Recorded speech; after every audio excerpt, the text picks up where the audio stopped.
What's up, everybody? I'm George Mossey. I'm here with Heather C. And last night we got Unexpected, episode 13. There was a baby born on the episode. We're going to get into that later. But let's talk about Lily and Lawrence. So it's crunch time. Lily's last doctor's appointment, he said that he highly doubted he would see her for the next weekly appointment because he's under the impression she's going to go into labor. Exciting, right? Yeah, I don't know. I'm worried for them though. Yeah, I was gonna say, is it exciting? Because Lawrence seems really like on edge and angry, and everything is really getting to him. And he says it's his nerves, but I think it's his temper.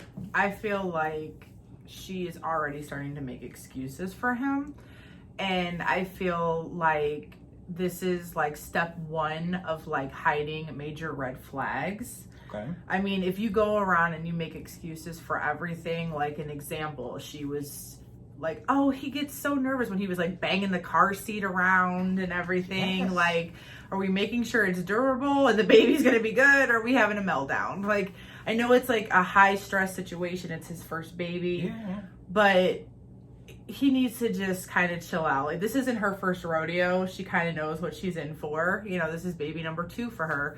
So I think that he might need, I don't want to say seek help because that's so like, you know, whatever, but he might need to talk to somebody about his feelings because he doesn't go about it right. And he doesn't want to blow up around the baby or her, so. Yeah, I think anger management might be pushing it, but he does need to, like you said, figure out how to deal with his feelings of nervousness and anxiousness because it's transpiring into anger. He has to learn how to deal with it better so it's not toxic around his new family that he's going to have. Yeah. Oh, let's talk about the doula. So I didn't know what a doula was. A doula is a non-medical trained, but a trained person who supports the person who's giving birth, and they're allowed to be in the room with her, which is odd because her own family is not allowed, but she can have a stranger who's a doula be allowed because that's on the approved list of people. So I just think this COVID situation is such a strange situation. Definitely. I hate that we have to miss out on so much. I mean, these are actual, if you think about it, children having children. Alone, and they can't even have their moms. It's funny. It's like if you're a parent and, you know, you can't do anything without their permission, like calling your kids off from school or, you know, like they can't do anything. They're not even old enough to vote, you know, but it's like they can't make decisions on their own, but they can have a baby on their own and bring a whole human being into the world. I don't know. This world is becoming to be something else. So I don't know. I agree. All right, let's talk about Tyra and Tiara, which is Tyra's sister. So we didn't get any Alex and no Layla last night. All we got was a visit between Tyra, Tiara, and Haley. Haley, I'll refer to her as Haley 1 for the purpose of this discussion because we're going to be talking about Haley 2 as well. So they went to pick her up from Louisville because they only live an hour away. So they've been friends since the tell-all last season. And we found out that Haley 1 is still hooking up with Matthew, who is her baby's father from previous season, and he is also Haley 2's baby father. And we also learned that Haley 2 and Matthew are no longer together, and he has another girlfriend, and this was also Haley 2's friend. Did I confuse you? We have some Jerry Springer stuff going on. If you followed that, what do you think?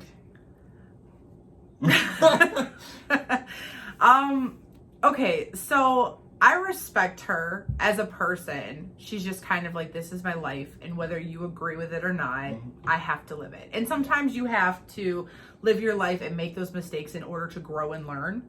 So she had made a comment saying, you know, people say that I don't need to be with him, but guess what? You know, at this time in my life, this is what I want, you know. And I think that not everybody, but a lot of people, when they have their first love or their first something, the first person who took their virginity or the first person, whatever, they have that thing where they just feel something for that person forever. It's like a bond. It's extreme. So maybe if she found a new boyfriend or, you know, experimented, did something else, then maybe it wouldn't be so strong. I think that's just, it's a comfort level. I think she's just comfortable. That's what she knows. It's all she knows. She said last night it's the only guy she's ever been intimate with. It's all she knows. It's the only guy. She's so much better than that. She seems like a really sweet girl. She seems smart too. The fact that she keeps going back to him is just strange because she knows that it's wrong. She knows that people are telling her it's wrong. She still just says it's what I'm doing. Right. And I just think that it's it's time. It's time for her to regain her confidence and move forward. Yeah. So we didn't get any Alex last night or Layla, but they were comparing Alex to Matthew, and that kind of irritated me a little bit because what did Alex do?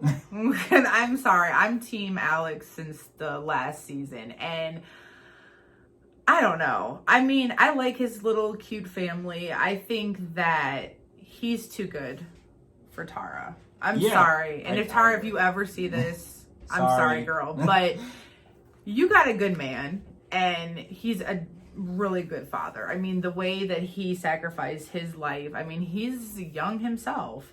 So the fact that he put his life on the back burner so you can go and further yourself and your schooling and do right for his daughter, hold it together for his mother who now is about to have a baby. I mean, he got a lot going on. And the fact that she has this guilty conscience, like he's a bad guy, he's doing something. I don't know. I don't know what's going to happen with them. Everyone is speculating on Twitter if they're going to stay together or not. I don't know. We're going to have to see what happens. But let's talk about Liliana. So Mirka's mother, Liliana, came by the house with a whole bunch of presents, which I think is really interesting because she's so, I'm not excited about this baby. I don't care that you're pregnant. I'm not going to be involved. She feels guilty. She shows up with not one, not two, not three. I'm talking about a whole bunch of presents. And the look on the other mother's face when she was like, oh my God, you spoiled her. She was thinking like, okay, but I'm homing you and your baby. Yes. I've been there your whole pregnancy, but she comes in with some gifts and all of a sudden. And she's the queen of the situation. And that's got to be really irritating for Michelle because she's the full-time mom in the situation. And then Liliana comes in. She's been there since the beginning. Right, when it's convenient. And then Mirka's all happy to see her. But it didn't even last long because during the situation where they're sitting next to each other, she called her baby it. And that's when Mirka started crying because she said, you know, the way that you're treating me and this baby is just unacceptable. And she literally had a panic attack because she just can't take the way she's being treated. And I don't blame her. I'm done with this family. I'm done with the situation and this abuse that they're capturing on film. I mean, this could be all for the cameras. It could be real life. But I mean, my heart aches for her. She's a child. She's a child and she deserves to have love and respect. And clearly she loves her baby and she loves her mom. So could her mom just cut her some slack? You don't have to agree with everything your children does or their decisions, but could you at least just support her? Love her. Don't call your grandbaby it. You know, support your daughter. Be there. You can put your child in timeout, but you still love your child. You know, exactly. Move on. So let's talk about Jenna and Aiden. Last thing we're going to talk about tonight. So baby Luca was born. 3 episodes was her labor, obviously. It was stretched out. No one has ever been in labor for 3 weeks. But that's how it felt for us. So for 3 episodes, she's been in labor. She gave birth.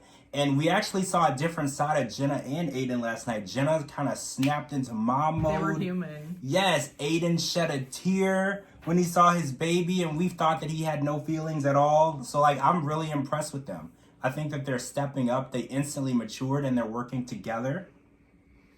Yeah, I think they're going to be okay. It's always the underdogs that you think that aren't going to make it through. And I think that they, in the end, are outshining a lot of them because I think with their families being all over the place and stuff, I think they learn from that. And I think they'll be fine. I mean, this is premature. She did just give birth, you know. Right. This is just, you're right. We're talking about literally within 24 hours of birth. But they're handling a lot. So far, so good. The baby was born with a heart murmur. Yeah. And Aiden's not worried about it. But obviously, Jenna's a mom, so Jenna's instantly in worry mode. Exactly. And he's like, oh, it's going to be fine. Millions of babies have that. And such a guy version of how to handle a situation. Well, he has a hole in his heart. Right. So maybe he's like... Right, he's like, if I can survive that, I can survive anything. So congratulations to them. Yes, congrats on baby Luca to you guys. He's so cute. Next week, there's going to be a homecoming party for the baby, and all the families are going to be there. And we all know what happened the last time at the baby shower. So that's what we're looking forward to. That's all we're going to talk about this week. We're going to come back next week when we get to see this. Actually, Lily is probably going to be giving birth, and then we're going to see this homecoming party next week. So thank you guys so much for joining us. This was the Unexpected Podcast. And I'm George Mossey. This is Heather C. I'll put our socials at the bottom, and we'll talk to you guys really soon.